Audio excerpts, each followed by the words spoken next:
Salut!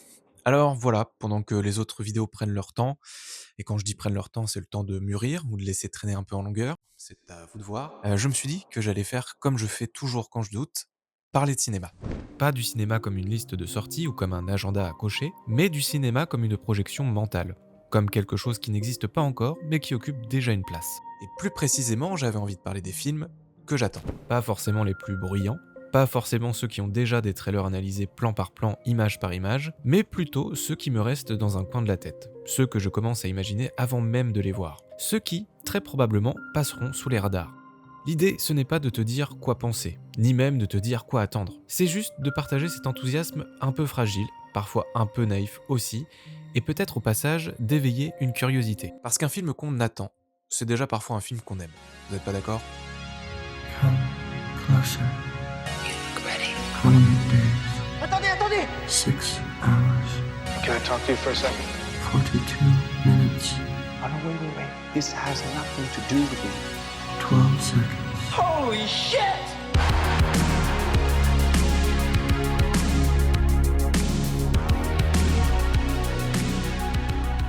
Attendre un film, c'est une activité assez étrange. Concrètement, ça ne sert à rien. On ne produit rien, on ne consomme rien, on n'avance sur aucune watchlist, bien au contraire, et pourtant, on attend. On attend une date, un titre, un nom de réalisateur associé à un projet dont on ne sait presque rien, un film annoncé il y a 3 ans sur les réseaux sociaux, puis disparu, puis revenu sous la forme d'un communiqué flou avec écrit prochainement. Et je crois que cette attente est importante.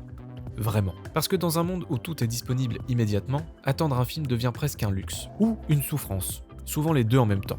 Aujourd'hui, j'ai envie de te parler des films que j'attends en 2026. Pas pour dire celui-ci sera génial, ni celui-ci va forcément décevoir, mais pour parler de ce que j'attends d'eux, et surtout de pourquoi je continue d'attendre. Parce qu'au fond, attendre un film, c'est déjà se raconter une histoire. On imagine des plans, des ambiances, parfois même des scènes entières qui n'existeront jamais. Et souvent, le film réel n'est pas à la hauteur du film qu'on s'est fabriqué. Mais ce n'est pas grave, parce que l'attente, elle a existé, et ça, c'est déjà du cinéma. Premier film, Marty suprême de Josh Safdie. Josh Safdie, c'est un cinéma de la panique organisée, du chaos chorégraphié et de la crise d'angoisse mise en scène avec méthode. C'est un cinéma où tout le monde parle trop fort, trop vite et trop près de la caméra, comme si la notion même d'espace personnel avait disparu. Ce que j'attends de Marty Suprême, ce n'est surtout pas une intrigue limpide. Je n'y crois pas une seconde, et tant mieux d'ailleurs. Ce que j'attends, c'est une caméra qui colle au corps, presque gênée d'être là. Un montage qui te refuse le droit de respirer, des personnages qui prennent systématiquement la pire décision possible et qui réalisent une demi-seconde trop tard que c'était une mauvaise idée avant d'en prendre une encore pire. Et surtout, j'attends que le film me fatigue, genre physiquement. Parce que parfois un bon film, ce n'est pas un film qui te détend, c'est un film qui te laisse vidé, épuisé, mais étrangement reconnaissant.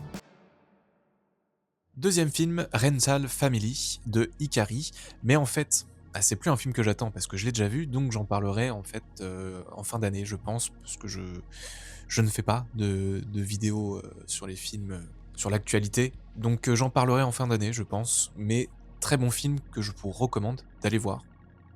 Parce que c'est génial, parce que Brendan Fraser, voilà. Troisième film que j'attends cette année, Dune, partie 3 de Denis Villeneuve. Ce n'est plus vraiment une saga, c'est une épreuve d'endurance émotionnelle. Parce que Denis Villeneuve ne fait pas du cinéma pressé. Il ne fait pas du cinéma démonstratif non plus. C'est un cinéma qui avance lentement, qui pèse chaque image, chaque silence, comme si tout avait une conséquence. Villeneuve, c'est un réalisateur qui filme le temps, qui transforme les personnages avant même qu'ils aient le temps de comprendre ce qui leur arrive. Depuis Prisoners, Arrival ou Blade Runner 2049, il n'a cessé de creuser la même chose, des figures confrontées à quelque chose qui les dépasse. Une responsabilité trop grande, un rôle qu'ils n'ont jamais vraiment demandé. Et Dune, au fond, c'est exactement ça. Avec ses deux premiers films, Villeneuve a imposé un rythme, une solennité qui finit par devenir oppressante. Ce n'est pas un univers dans lequel on se projette avec excitation. C'est un univers qui te regarde et qui te dit « Tu es sûr de vouloir être là ?» Alors ce que j'attends de ce troisième film, ce n'est pas une montée en puissance, ce n'est pas l'apothéose, ce n'est pas non plus le triomphe, mais une chute. Parce que Dune ne parle pas de héros, ça parle du danger des figures messianiques, de la manière dont on fabrique des mythes, et surtout de la manière dont on s'y abandonne volontairement. Et nous, spectateurs, on est en train de faire exactement ça. On attend une conclusion grandiose, presque une forme de sacré. Mais si le film nous regardait droit dans les yeux pour nous dire « vous avez trop attendu, vous avez trop projeté et vous avez trop voulu y croire », ça serait parfaitement cohérent et ça serait peut-être la chose la plus honnête que Villeneuve puisse faire avec cet univers. Quatrième film que j'attends, The Drama de Christopher Borgli. Christopher Borgli fait des films qui ne te prennent pas par la main. Ils te regardent longuement et ils finissent par te poser une question très simple mais très violente. Pourquoi tu es comme ça? Borgli, c'est un cinéaste qui s'intéresse moins aux événements qu'aux mécanismes, à ce qui se passe dans les têtes, à la manière dont l'ego se met en scène, même quand il prétend disparaître. Depuis Sick of Myself ou Dream Scenario, il filme des personnages qui veulent être aimés, reconnus, validés, mais qui ne savent jamais vraiment pourquoi. Ou plutôt, qui savent très bien pourquoi, mais préfèrent ne pas le regarder en face. Alors ce que j'attends de The Drama, ce n'est pas du confort, c'est même l'inverse. J'attends un film inconfortable, un film sur les relations, sur l'ego qui parasite tout, sur les conversations qui dérapent sans que personne ne sache exactement à quel moment ça a basculé. Cinquième film que j'attends, Mother Mary de David Lowery. David Lowery, c'est un cinéma qui ne se presse pas de laisser les choses exister sans immédiatement leur demander d'être intéressantes. Depuis A Ghost Story ou The Green Knight, Lowery filme le temps qui passe, le temps qui transforme les souvenirs en traces ou en fantômes. C'est un cinéma de ce qui demeure quand l'action est terminée, quand il ne reste plus que des sensations. Alors oui, ce que j'attends de Mother Mary, c'est un film lent, et je le dis sans ironie et sans forme de provocation. Ce que j'attends, c'est un film qui ne cherche pas à captiver, qui ne cherche pas à relancer l'attention toutes les 30 secondes, mais qui accepte simplement d'accompagner. Un film qui te traverse doucement, et qui quelques jours plus tard, sans prévenir, te revient en tête comme on attend quelque chose dont on sait déjà qu'il faudra du temps pour le comprendre. Sixième film que j'attends, The Odyssey de Christopher Nolan. Christopher Nolan adapte l'Odyssée. Rien que l'énoncé fait déjà travailler l'imaginaire. Parce que Nolan, c'est le cinéaste du contrôle, du récit maîtrisé, des structures fermées, du temps comme mécanique. Et l'Odyssée, à l'inverse, c'est un récit de dérive, de détour, d'attente prolongée. Un récit où le retour n'est jamais immédiat, ni même garanti. L'Odyssée, c'est le temps qui transforme tout.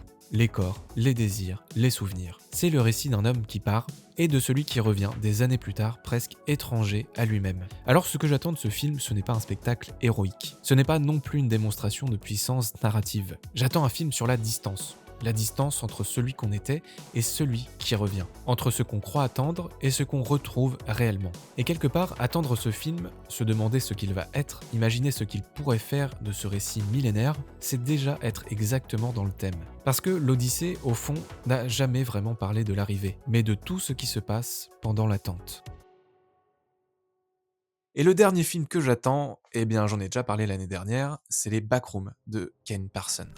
C'est probablement le film que j'attends avec le plus de curiosité, et en même temps avec le plus de méfiance. Parce que The Backrooms, à la base, ce n'est pas vraiment une histoire, c'est une sensation, une errance, un espace qui semble infini et pourtant très banal. Ken Parson vient d'Internet, d'un imaginaire collectif bricolé, fragmenté, né de vidéos courtes et de mythologies partagées. Un imaginaire qui ne cherche pas à raconter, mais à faire ressentir. Et justement, le cœur du projet est là, dans cette attente sans résolution, dans ces lieux qui ne mènent nulle part, dans cette impression de tourner en rond sans jamais retrouver un centre. Adapter ça en long métrage, c'est un pari démesuré. Soit une idée géniale, soit une catastrophe absolue, il n'y a pas vraiment d'entre-deux. Ce que j'attends, ce n'est pas qu'on me rassure, c'est qu'on ose, qu'on accepte de perdre le spectateur, qu'on assume le malaise. Qu'on fasse un film qui ne promet pas de sortie, un film où l'attente devient le sujet, où l'errance n'est pas un personnage, mais un état, et si le film échoue, au moins je sais qu'il aura essayé de ne pas tricher. Je crois que je traverse une période assez étrange. Une période où voir un film est presque devenu un réflexe. C'est-à-dire que je lance un film comme je lancerais une machine à laver ou bien une vidéo. Mais attendre un film, ça, je le ferai toujours. Et peut-être que mon amour pour le cinéma se cache là, aujourd'hui, dans ce délai, dans ce temps suspendu où le film n'existe pas encore et ne peut donc pas me décevoir. Attendre un film, ce n'est pas perdre son temps. C'est déjà lui donner une certaine valeur. Parce que dans un monde où tout est disponible immédiatement et consommable très rapidement, l'attente devient presque un acte de résistance. Et ces films, je ne dis pas qu'ils seront bons, mais je sais pourquoi je les attends. Parce que tant qu'on attendra les films, tant qu'on attendra d'être surpris, bouleversé, dérangé, voire même ému, le cinéma continuera d'exister. Et peut-être que le meilleur film est celui qu'on n'a pas encore vu.